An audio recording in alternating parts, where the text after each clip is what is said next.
Invité dans l'émission Un dimanche à la campagne le 12 novembre 2023 sur France 2, Vincent Lagaffe a réalisé toutes sortes de sketchs à la télévision pour amuser les téléspectateurs. En 2010, il a pourtant bien failli tuer l'une de ses amies qui a perdu connaissance après une chute de 5 mètres. Un drame que les deux amis n'oublieront jamais. La suite après la publicité. Interviewé par les journalistes du Soir Mag, le comédien et animateur Gérard Vive est revenu sur un terrible accident qu'il a vécu dans le passé avec Vincent Lagaffe. Kwon retrouve ce 12 novembre dans Un dimanche à la campagne, France 2. Il y a plusieurs années, en 2010, l'acteur des Musclés a frôlé la mort sur une pelleteuse pilotée par l'animateur du Juste Prix. Encore traumatisé par cet accident, il explique: j'écris un sketch que je dois jouer accroché à une pelleteuse pilotée par Vincent. Je sais qu'il possède le permis nécessaire et je n'ai pas la moindre inquiétude. Je me retrouve ainsi à 5 mètres de haut en train de tourner, un peu trop vite. À un moment, la force centrifuge a été telle que le câble a lâché. Ne me demandez pas ce qu'il s'est passé ensuite, je ne m'en souviens plus.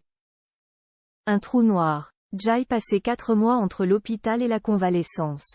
C'est pendant cette période que je me suis rendu compte que j'étais un miraculé. Je ne devrais plus être là aujourd'hui. Auprès de Pure People, il racontait: quand je me suis écrasé, j'ai découvert ce qu'était le vide. Je sais ce que c'est quand on tombe et je sais que le vide, je meurs normalement.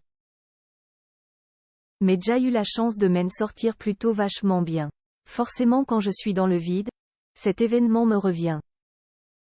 Dans son autobiographie Je m'appelais Franck, Vincent Lagaffe racontait également ce tragique accident où il a cru avoir tué son meilleur ami.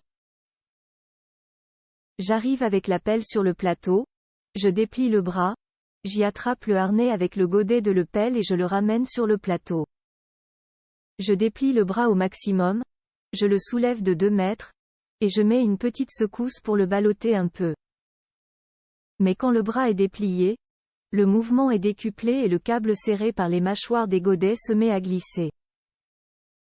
Gérard est propulsé, tombe très lourdement sur les cervicales et perd instantanément connaissance.